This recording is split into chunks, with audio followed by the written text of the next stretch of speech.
দোল পূর্ণিমার দিন সকালবেলায় করুন একটি উপায়।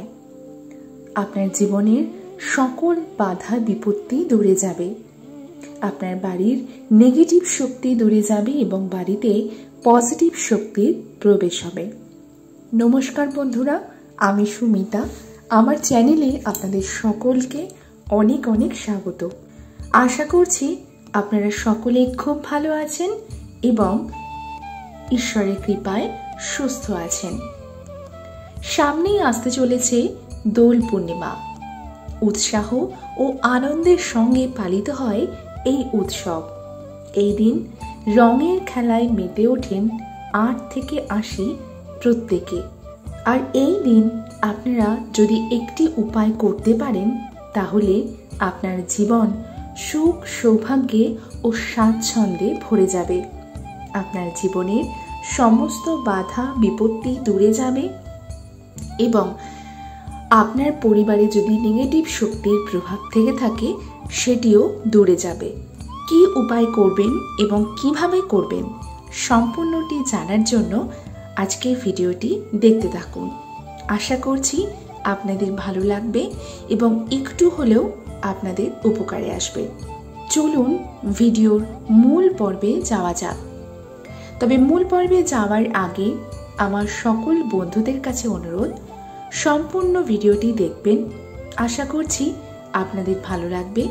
আর যদি ভালো লাগে অবশ্যই আমার ভিডিওতে একটি লাইক করবেন এবং আমার চ্যানেলে যদি নতুন হয়ে থাকেন আমার চ্যানেলটিকে সাবস্ক্রাইব করে রাখার অনুরোধ রইল।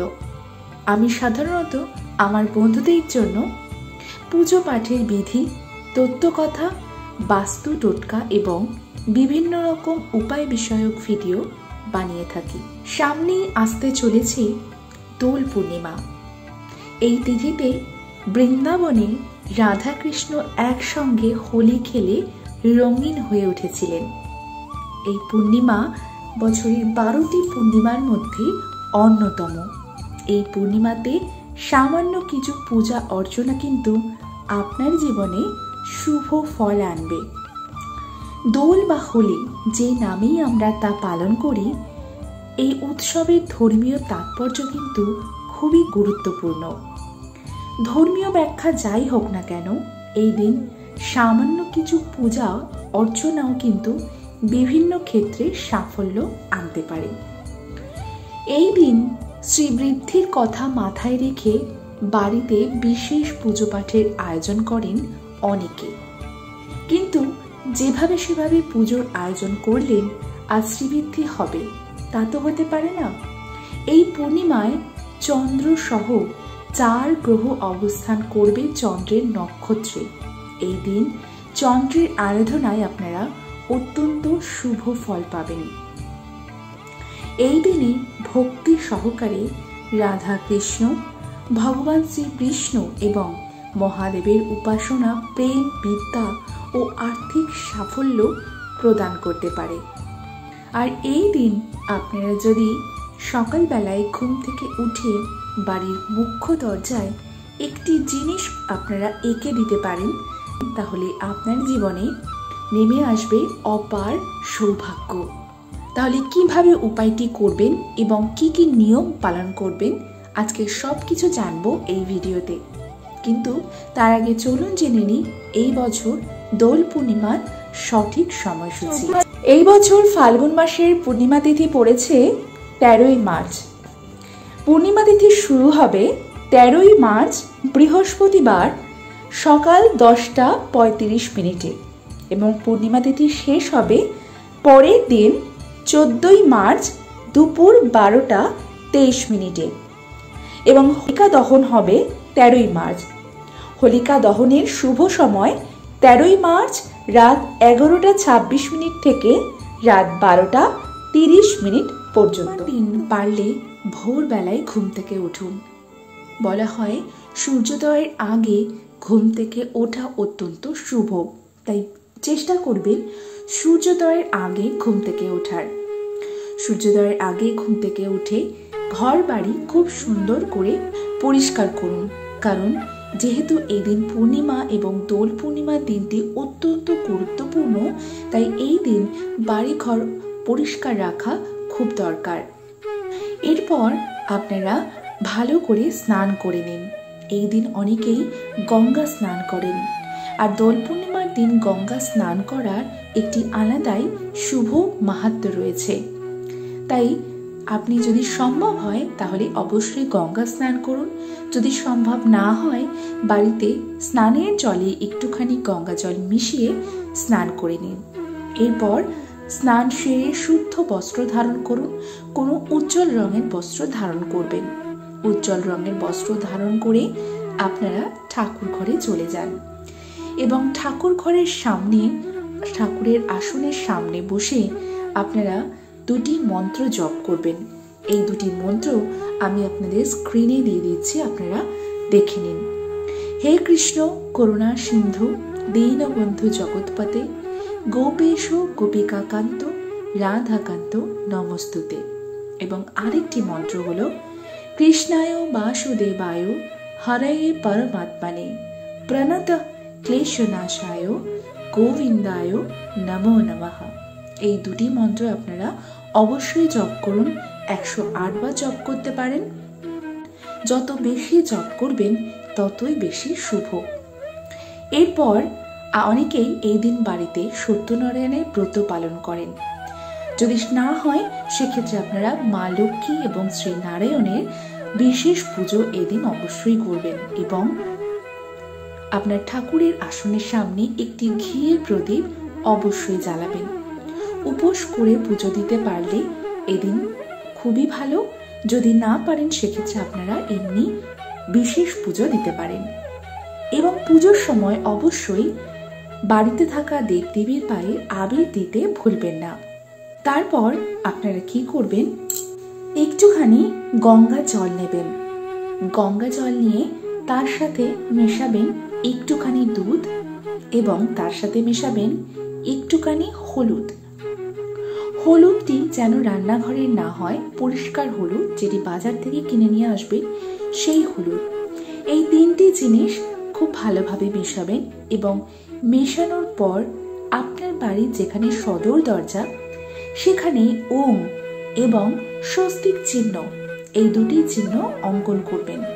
দরজার একদিকে ওম এবং দরজার আরেক দিকে স্বস্তিক চিহ্ন অঙ্কন করবেন।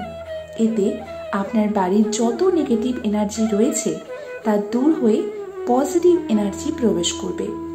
বাড়িতে যদি নেগেটিভ এনার্জি থাকে তাহলে সেক্ষেত্রে বাড়ির সদস্যদের উন্নতির পথে বাধা হয়ে দাঁড়ায়। তাই এই দিন অবশ্যই যদি আপনারা এই উপায়টি করেন তাহলে বাড়িতে যদি নেগেটিভ এনার্জি থেকে থাকে সেটি দূরে যাবে এবং পজিটিভ এনার্জি প্রবেশ করবে। এরপর এই দিন আরো বিশেষ কয়েকটি নিয়ম আপনারা পালন করবেন। এই দিন রাতে অবশ্যই আপনারা চন্দ্র দর্শন করবেন। যেহেতু এই দিন দোল পূর্ণিমা এবং এটি বিশেষ পূর্ণিমা বলে মনে করা হয়, তাই এই দিন আপনারা চন্দ্র দর্শন করবেন এবং চাঁদের দিকে বেশ কিছুক্ষণ একটানা তাকিয়ে থাকবেন। এতে আপনার মন শান্ত হবে এবং আপনার মনে যদি নেগেটিভ চিন্তা ভাবনা থেকে থাকে তাহলে সেটিও দূর হবে। এবং এই দিন অবশ্যই নিরামিষ আহার গ্রহণ করতে হবে। যে কোনো অমাবস্যা, পূর্ণিমা এবং একাদশীতে আমিষ আহার কিন্তু বর্জনীয়। তাই এই দিন আপনি অবশ্যই নিরামিষ আহার গ্রহণ করবেন এবং আপনার বাড়ির সদস্যদেরও নিরামিষ আহার গ্রহণ করার জন্য অনুরোধ জানাবেন এবং আপনার বাড়িতেও যেন কোনো আমিষ আহার না ওঠে সেদিকে অবশ্যই খেয়াল রাখবেন। এই দিনে অবশ্যই নিরামিষ আহার গ্রহণ করবেন। পুজো হয়ে যাওয়ার পরে আপনার বাড়ির আশেপাশে থাকা সকলকে আপনারা প্রসাদ বিতরণ করবেন। এতে আপনার শ্রীবৃদ্ধি হবে। এবং এই দিন আপনার বাড়িতে যদি কেউ সাহায্য চাইতে আসে এই দিন কিন্তু কাউকে খালি হাতে ফেরাবেন না। কোনো দরিদ্রকে আপনারা এই দিন দান করতে পারেন। বিশেষ কোনো পুণ্যতিথিতে দানের মাহাত্ম্য কিন্তু দ্বিগুণ হয়ে যায়। তাই এই দিন অবশ্যই আপনারা দান করতে পারেন কোনো সাহায্য প্রাপ্তকারী ব্যক্তিকে। আরেকটি কথা যেটি হলো এই দিন কোনো রকম তেতো খাবার গ্রহণ করবেন না। যেহেতু এই দোল পূর্ণিমা একটি শুভ দিন, তাই এই দিন কোনো রকম তেতো অর্থাৎ করলা কিংবা নিম পাতার মতো কোনো রকম তেতো খাবার গ্রহণ করবেন না। এবং এই দিন অবশ্যই ভগবানের পায়ে আবির অর্পণ করার পর আপনার বাড়ির গুরুজনদের অবশ্যই পায়ে আবির অর্পণ করবেন। গোলাপি রঙের আবির বেশি পরিমাণে ব্যবহার করবেন, কারণ আপনার যদি আর্থিক সমস্যা থেকে থাকে সেক্ষেত্রে আপনারা এই দিন শ্রীকৃষ্ণের চরণে গোলাপি রঙের আবির বেশি করে অর্পণ করবেন। এতে আপনার আর্থিক সমস্যা সমাধান হবে। আপনার স্বাস্থ্যের জন্য আপনি লাল রং ভগবানের পায়ে নিবেদন করতে পারেন এবং শিক্ষার জন্য হলুদ রং এবং আপনার কেরিয়ারের উন্নতির জন্য নীল রং ব্যবহার করবেন। আমি যে যে রঙগুলি বললাম সেই রঙের আবিরগুলি আপনারা বেশি করে ব্যবহার করার চেষ্টা করবেন। তাহলে বন্ধুরা, আজকের ভিডিওটি আশা করছি আপনাদের ভালো লেগেছে এবং একটু হলেও আপনাদের উপকারে আসবে। তাই আজকে আমার ভিডিও যদি আপনাদের ভালো লাগে অবশ্যই একটি লাইক করবেন এবং আমার চ্যানেলে যদি নতুন হয়ে থাকেন আমার চ্যানেলটিকে সাবস্ক্রাইব করে রাখার অনুরোধ রইল এবং ভিডিওটি বেশি বেশি করে শেয়ার করে দেবেন, যাতে আপনার সাথে সাথে আপনার আত্মীয় পরিজন, বন্ধু বান্ধব সকলেই এই ভিডিওটি পেয়ে উপকৃত হয়। তাহলে বন্ধুরা, আজকের ভিডিওটি আমি এখানেই শেষ করছি। আবারও দেখা হবে আপনাদের সঙ্গে নতুন কোনো একটা ভিডিও নিয়ে খুব শিগগিরই। ততক্ষণের জন্য আপনারা সকলে খুব ভালো থাকবেন এবং ঈশ্বরের কৃপায় সুস্থ থাকবেন।